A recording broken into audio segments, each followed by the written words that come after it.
चोमू में आए दिन लगने वाले जाम से आमजन को निजात दिलाने के लिए चोमू थानाधिकारी प्रदीप शर्मा ने नगर परिषद आयुक्त से मिलकर ट्रैफिक जाम से जुड़े घटकों पर चर्चा कर समाधान के प्रयास तेज कर दिए हैं। थानाधिकारी ने नगर परिषद आयुक्त को नो पार्किंग बोर्ड लगाने, पार्किंग की सीमा का रेखांकन करने व सवारी वाहनों के लिए जगह निर्धारित करने के निर्देश दिए हैं, जिससे वाहन चालकों व राहगीरों को परेशानी ना हो और दिन में कई बार लगने वाले जाम से मुक्ति भी मिल सके। वहीं नगर परिषद द्वारा चलाए जा रहे अतिक्रमण हटाओ अभियान को लेकर आयुक्त शुभम गुप्ता ने कहा कि व्यापारी भयभीत ना हो और वो फुटपाथ पर सामान ना रखें।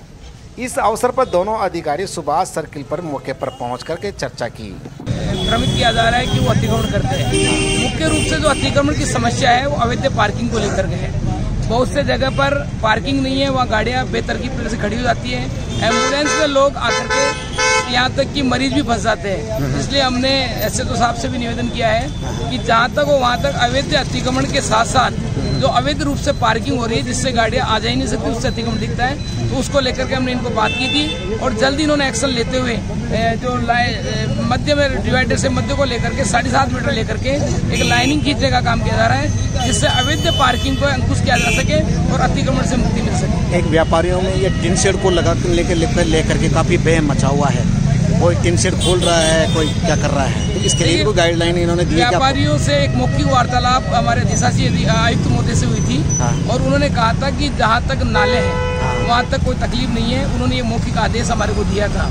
अब उसके बाद में कुछ भ्रामक प्रचार फैलाया जा रहा है, वो कदापि उसमें सच्चाई नहीं है। यदि ऐसी बात होगी तो व्यापार मंडल संयुक्त रूप से फिर आयुक्त महोदय से मिलेगा और उनके जो लीगल काम में हम कदम से कदम मिला करके साथ देंगे। बाकी अनावश्यक रूप से किसी भी व्यापारी को हम परेशान नहीं होने देंगे। हमने इसके लिए सबसे पहले हमने व्यापारियों से अपील करी थी कि अपना सामान अंदर रखें जिससे बाहर जगह हो पाए। तो सभी व्यापारी ने इसके लिए हमें कोऑपरेट किया, अपना सामान वास्तव में अंदर रखना चालू कर दिया। केवल अब कुछ ही जगह समस्या रह गई हैं, वहाँ भी अभियान चलाकर वो समस्या दूर कर देंगे। व्यापारियों की डिमांड थी कि साहब कुछ बैंक है, बड़ी बिल्डिंग है जिनके बाहर पार्किंग की बड़ी समस्या है, तो उनके खिलाफ कार्रवाई की जाए और शहर में जगह जगह जो मेन रोड है जहाँ पे ट्रैफिक ज़्यादा रहता है वहाँ नो पार्किंग के बोर्ड लगाए जाए, लाइनिंग करवाई जाए।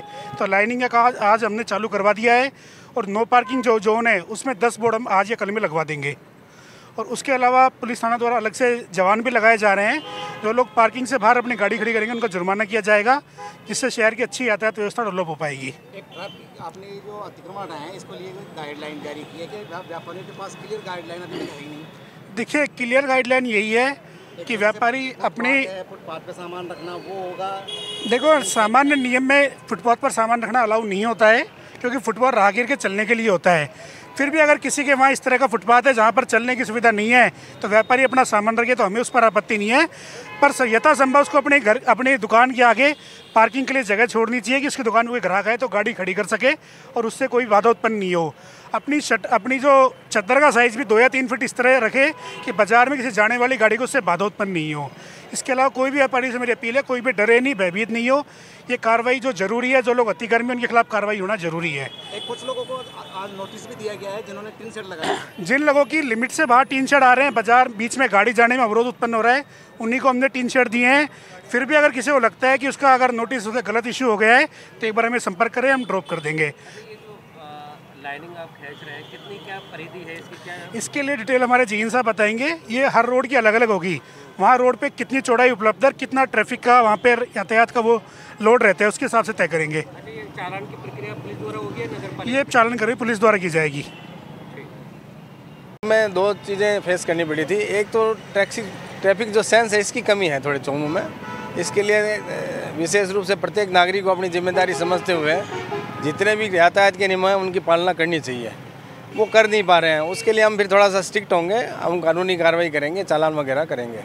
सेकेंडली, चालान करने के लिए हमें जो सबसे बड़ी दिक्कत आ रही थी, यहाँ पार्किंग के लिए स्पेसिफिक जगह नहीं थी और पार्किंग लाइन का भी अभाव था। इसके लिए मैंने नगर परिषद को लेटर लिखा था उसी टाइम। अब उसकी पालना में आज नगर परिषद द्वारा ये लाइनिंग का काम चल रहा है। लाइनिंग के पश्चात उससे बाहर जो भी गाड़ी व्हीकल कुछ भी मिलेगा हमें, उसके खिलाफ कठोर कार्रवाई करेंगे हम। कारण क्या है कि ये यातायात की व्यवस्था एक आदमी के कीमती समय को नष्ट करती है, साथ में उसके स्वास्थ्य को भी नुकसान देती है। वहाँ जब भीड़ में जब वो गाड़ियाँ कोई बंद करता नहीं है, उससे निकलने वाला धुआं और वहाँ खड़े आदमी जो फंसे हुए हैं उन सबको वो उस चीज़ को शरीर में ज़बरदस्ती डालना पड़ता है। तो इन दोनों चीज़ों से बचने के लिए हमारा विशेष प्रयास रहेगा, यातायात बिल्कुल सुचारू चले। और चौमू के लोगों में इस चीज़ के सेंस के लिए मेरा आप पत्रकार महोदय सबसे भी निवेदन है कि इनको भी थोड़ा जागरूक करने के लिए आप स्पेशल कोई विशेष कोई प्रोग्राम अभियान चलाएं। ये कब से क्या प्रक्रिया चल? नहीं, ये रेगुलर हमारी ये सारी चीज़ें चल रही है, पर इसमें जो सबसे बड़ी दिक्कत आ रही है क्योंकि बाहर से आने वाले ये आसपास के सराउंडिंग जो 70-80 गांव के लोग आते हैं, अब बिना पार्किंग लाइन के उनको समझ नहीं आता कि मेरे को गाड़ी कहाँ पार्क करनी है। वो गांव के हिसाब से आके यहाँ गाड़ियाँ खड़ी कर देते हैं। अब उनके लिए थोड़ा सा ये रहेगा, बोर्ड्स भी बनवाए हैं, बोर्ड्स भी लगेंगे, नो पार्किंग के बोर्ड्स भी लगेंगे। तो इससे थोड़ा सा लोग जो इस चीज़ को देख के उनमें से 50% अवेयरनेस बढ़ेगी इस चीज़ की।